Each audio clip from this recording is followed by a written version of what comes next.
না, 200 বছর। তো ওরার আমার পার্থক্য কি? চলেন আসল জায়গায় চলে আসছি। যখন আপনারা একমত যে আমাদের বাবা উচিত, এই ছোট্ট জীবনটা, এটার উদ্দেশ্য কি? আলীগঞ্জের মানুষ, নারায়ণগঞ্জের মানুষ, কসম খোদার এই জীবনটার আর কোনো উদ্দেশ্য নাই। একটাই উদ্দেশ্য এই জীবনটা, যে এই জীবনটা বানানেওয়ালা মালিককে পাওয়া যায়। কাকে? বানানেওয়ালা আল্লাহকে পাওয়া এই জীবনটার উদ্দেশ্য। আল্লাহকে, কাকে পাওয়া?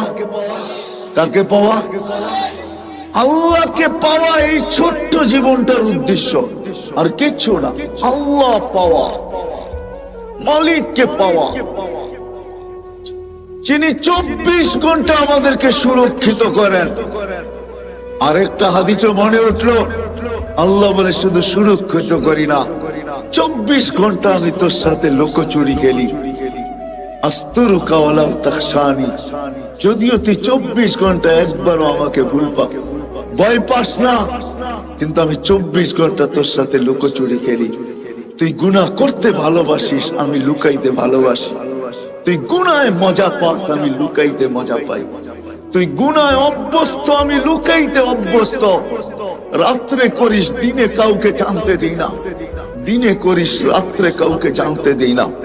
তো আল্লাহ বলে, লাউ কাশাফতু সিররাকা লাসাব্বাকান নাস, আমি যদি তোর ভুল ত্রুটিকে জানায়া দিতাম। বিশেষ করে আমাদেরকে বলেন, তোমাদের ভুল ত্রুটি উম্মতে মুহাম্মাদি, তোমাদের ভুল ত্রুটি যদি আমি জানায়া দিতাম মানুষকে, ও যুবক একটু ভাবো না। সবাইকে আমি সম্বোধন করতেছি, যুবকদেরকে বললাম একটু ভাবো না, বাকিদেরকে বলতেছি একটু ভাবেন না, মা বোনদেরকে বলতেছি একটু ভাবি না।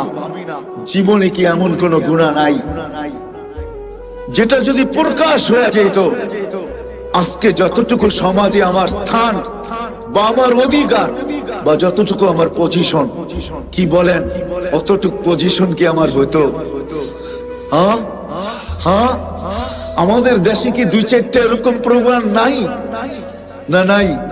হ্যাঁ হ্যাঁ, কালকে যার প্রোটোকল, আগে লোক পিছে লোক, পরের দিনে আল্লাহ পর্দা খুলতে দেরি, মুখ ঢাইকা চলতে দেরি করে নাই।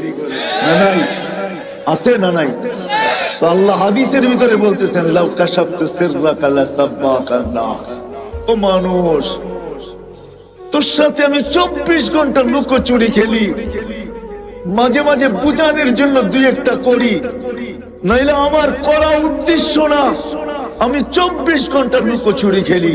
যদি তোর ভুল ত্রুটি আমি খুলা দেই, রাত্রেরটা যদি দিনে জানায়া দেই, দিনেরটা যদি রাত্রে জানায়া দেই, 24 ঘন্টা যদি পরের 24 ঘন্টা মানুষকে জানায়া দেই, তো তোকে সালামের জায়গায় জুতা মারবে, জুতা।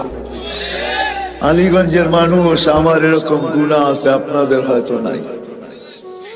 সত্তারি যদি আল্লাহ না করতেন, তাহলে কোনদিন এখানে বসার সুযোগ হতো না। ওর তো মালিকের ইহসান। বিদায়ী ছোট্ট জীবনটার উদ্দেশ্য হলো আল্লাহকে, কাকে বুঝাইতে পারলাম? কাকে পাওয়া? কাকে পাওয়া? আচ্ছা, আল্লাহকে পাইতে হবে কেন? আর পাইলি কি হবে? আল্লাহকে পাইতে হবে। দুনিয়া কাইটা যেতে পারে, কেননা জন্ম নিতে দেরি, আল্লাহ প্রতিশ্রুতি দিতে দেরি করেন না। যেই দুনিয়াতে পা রাখে, আল্লাহ কানে কানে তাকে বলে দেন, হুয়াল্লাযী খালাকাকুম সুম্মা রাযাকাকুম, আমি আল্লাহই তোমাকে অস্তিত্ব দিছি, মৃত্যু পর্যন্ত পালার দায় দায়িত্ব আমি আল্লাহর উপরে।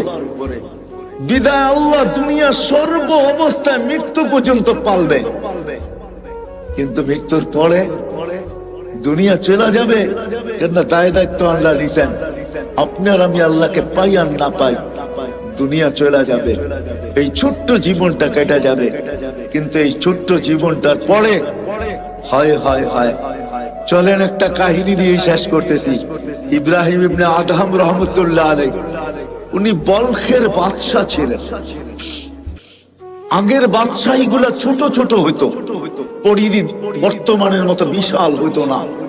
আগে যেরকম জমিদারি, বিক্রমপুর বিশাল একটা এরিয়া না, রাজা বীর বিক্রম ওইখানে ছিলেন, তার নামই বিক্রমপুর।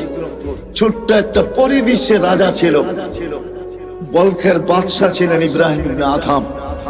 কয়েকদিন পরে রাজত্ব ছেড়া দিছেন, রাত্র জঙ্গলে কাটে, দিন মরুতে কাটে, অথবা রাত্র মরুতে কাটে, দিন জঙ্গলে কাটে।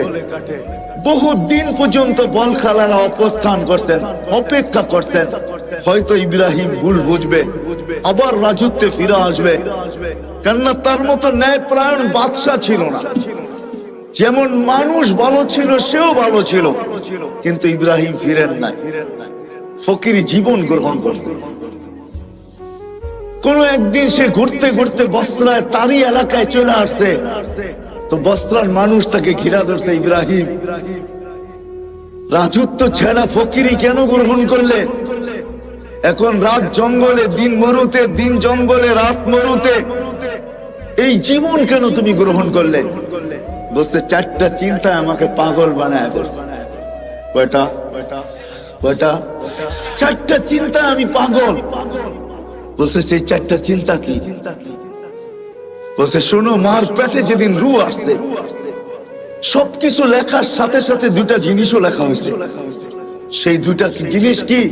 বলে, আশাকিয়ুম আম সাঈদ, আমি নেককার না বদকার, ফালা আদরি মাযা কুতিব, আমি জানি না আমার ব্যাপারে কি লেখা হয়েছে। বলছে, ইব্রাহিম দ্বিতীয়,